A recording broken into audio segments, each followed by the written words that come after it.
Hello, I'm Suzy Vitello, author of Bitterroot, a novel. I'm going to read a little part of my novel, Bitterroot. Chapter 1. The knuckle rap at the door was all business. Betsy Jones, the real estate agent, was my first guess. She'd been after me to clean my parents' house for years, and now I'd finally ordered the dumpster. There was a regular visitor. She wouldn't let up about the time sensitivity, hiking interest rates, the trend towards post-COVID buyer's remorse for Zoomtown dwellers. Daily, she'd text me, "Folks are heading back to the big city. You want to capitalize on your inheritance? Tick-tock." But even with Betsy's no-nonsense demeanor, it was too heavy a knock for her. This was a man's knock. Kento, I thought, but why would he knock? Maybe because he knew Corinda was here, a last-minute decision. She needed the money and we needed the help. "Coming," I yelled as the knock gave way to the annoying chimes of the 70s doorbells of our childhood. The door was mid-July sticky. It had been raining all morning, but hot.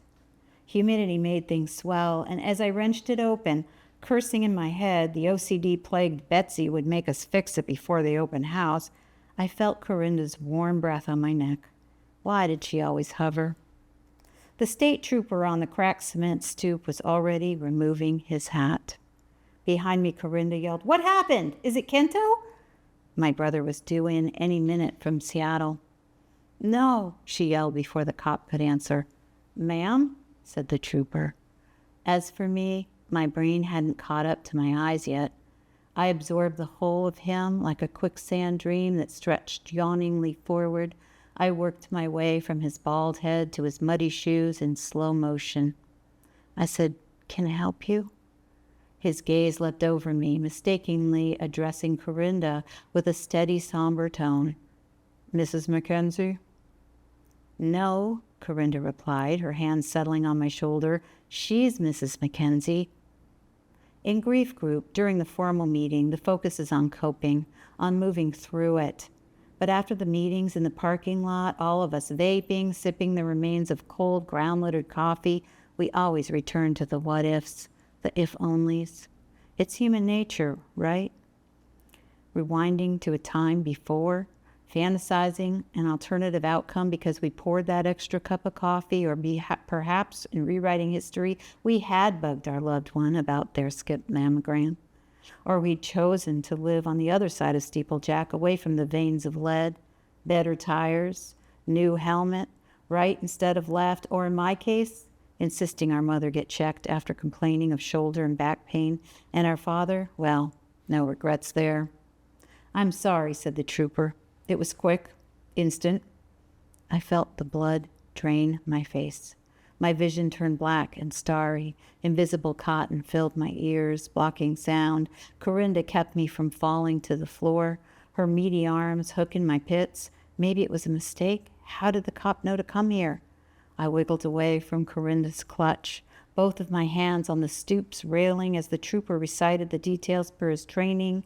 I caught stray, muffled words pronounced at the scene: dramatic, coroner, next of kin. Oh, my God. The suddenness of accidental death blasts in before your heart can absorb it. Shock, they call it in grief group. The banality of tasks lining up in the brain, a crutch to leap a person over the chasm of trauma. Ethan's parents in Spokane, sitting in their recliners, towels behind their heads to keep the upholstery grease-free. I had to call them, didn't I? Would they be watching Jeopardy right about now? I pictured exactly that, Skipper and Mac sipping gin and tonics and trying to guess the questions to the answers. My hand lurched up and swam in the air, then back to the railing, as if I was conjuring magical powers, rewinding the clock to 10 minutes before, restoring the blissful unknowingness. Behind the trooper, Kento's Jetta crunched up the gravel drive. Corinda thundered past me, down the steps of the stoop. The trooper offered me one more condolence before departing. He'd specified where I should go, what I should do, next steps for the spouse of the suddenly deceased. Something about preparing myself to see the body in its calamitous state. I was to bring a support person. Corinda's hunched figure obscured my view of Kento still in the driver's seat of his car. She was no support person. I shouldn't bring her to the old basement room of drawers, said my internal voice. a voice that was joined by my mother's words reverberating against my skull. "Keep that girl away from our Kento. She's nothing but trouble." In the end, they both accompanied me to the morgue. I was too shell-shocked for a squabble, and Kento, my passive twin brother who'd never warmed to my husband, seemed comforted by Corinda's presence. She was a buffer, willing to take on the messy task of calling Mr. and Mrs. Mackenzie, absorbing the blow as long as she could sit shotgun next to my brother while I curled up in the back of his sedan, leaking keening noises.